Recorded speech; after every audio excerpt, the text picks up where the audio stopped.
జై శ్రీకృష్ణం వందే జగద్గురుం.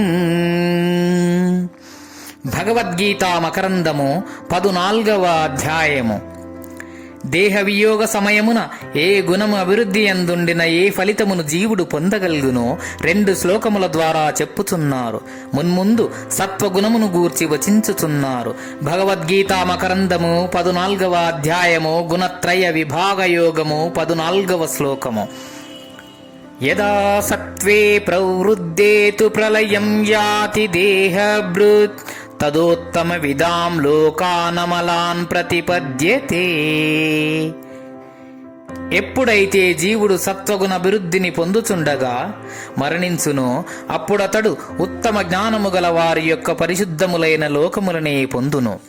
అంత్యకాలమున చిత్తమున సత్వరజ స్తమోగుణములలో ఏ గుణము ప్రవృద్ధముగా నుండునో తదనుగుణ్యమైన లోకమే జన్మమే జీవునకు కలుగుచుండుననీట చెప్పబడుచున్నది. అంత్యకాలమున సత్వగుణము అధికముగా నున్నచో ఉత్తమ జ్ఞానవంతుల లోకములను జీవుడు పొందగలుగును. అయితే సత్వగుణము అనున్నది ఒక్క క్షణములలో ఏర్పడునది కాదు.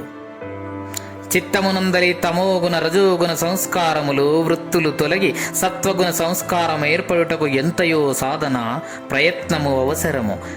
జీవితకాలమంతను అట్టి సత్ప్రయత్నం ఆచరించుచుండిననే పుణ్యకార్యములు పరోపకార భావనలు కలిగియుండిననే అంత్యకాలమున చిత్తము సత్వగుణమయము కాగలదు. అంతియేగాని ఏ ఒక్క క్షణములోనో ఏ ఒక్క సంకల్పము చేతనో ఏ ఒక్క వాక్యము చేతనో అమాంతంగా అట్టి సత్వగుణ స్థితి ఏర్పడుట కష్టము.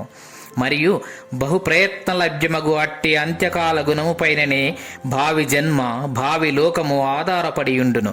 కావున జీవుడు శ్రద్ధతో తన యావత్ జీవితమును అట్టి సత్వగుణమును తద్వారా విశుద్ధ సత్వగుణమును గుణాతీత స్థితిని సంపాదించుటకై యత్నశీలుడు కావలయును.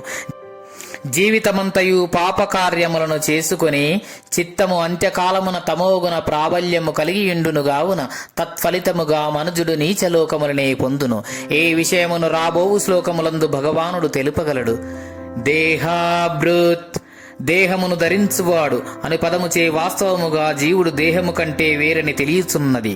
ధరింపబడునది ధరించువాని కంటే సదా వేరుగనే యుండును గదా. కిరీటమును ధరించెను వస్త్రమును ధరించెను అను ఈ వాక్యములచే ఆయా కిరీట వస్త్రాదులు మనుజుని కంటే వేరుగా నెట్లుండునో అట్లే దేహమును ధరించు జీవుని కంటే దేహము వేరుగనే యుండును. ఈ సత్యమును తెలుసుకొని మనుజుడు దేహ భావనను వీడి దేహ సాక్షియగు ఆత్మ భావనయే కలిగి ఉండవలెను. ఉత్తమ విదాం అమలాన్ అని చెప్పుట వలన అట్టి సత్వగుణోపేతుడు జ్ఞానవంతులుండు నిర్మల లోకములనే పొందునని స్పష్టమగుచున్నది.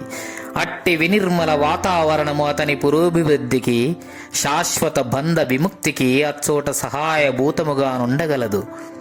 సత్వగుణమును అధికముగా నుండగా మరణించువాడు ఎట్టి లోకములను పొందును. ఉత్తమ జ్ఞానవంతుల యొక్క పరిశుద్ధ లోకములను అతడు పొందును. రజోగుణ తమోగుణ యుతులు మరణానంతరము పొందు గతులను వివరించుచున్నారు. భగవద్గీత మకరందము 14వ అధ్యాయము గుణత్రయ విభాగయోగము 15వ శ్లోకము.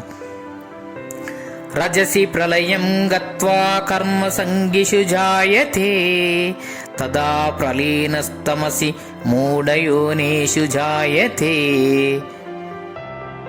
రజోగుణము అభివృద్ధి నొందినదియుండగా మరణించువాడు కర్మాసక్తులకు వారియందు జన్మించుచున్నాడు. అట్లే తమోగుణము అభివృద్ధి నొందినదియుండగా మరణించువాడు పామరుల గర్భములయందు లేక పశుపక్షాది హీన జాతులయందును పుట్టుచున్నాడు.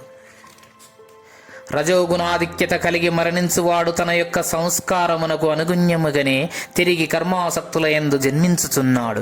అట్లు జన్మించి మరలా పెక్కు బహిర్ముఖ కార్యములందు విషయాదులయందు ప్రవర్తించి తిరిగి మరణించుచు ఈ ప్రకారముగా సంసార బంధము నుండి విడివడక పెక్కు యాతలను అనుభవించుచు అశాంతిని కలిగియుండును. ఇక తమోగుణాధిక్యత యందు మరణించువాడు హీన చరితులకు మూఢ జనులందో లేక పశుపక్షాదులయందు జన్మించును. అట్టి వారెన్ని దుర్భర దారుణ దుఃఖములను అనుభవించవలనో.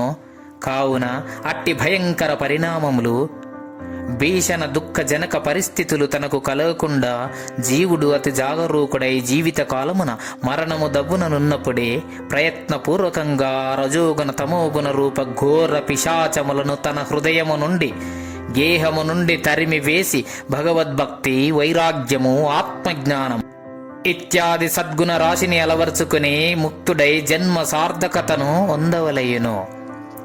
రజోగుణాధిక్యత కలిగి మరణించువాడే చోట జన్మించును కర్మాసక్తులయందు.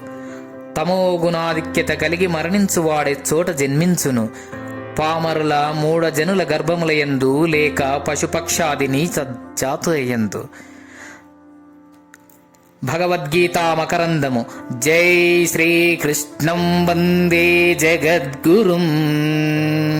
గీతాచార్యులు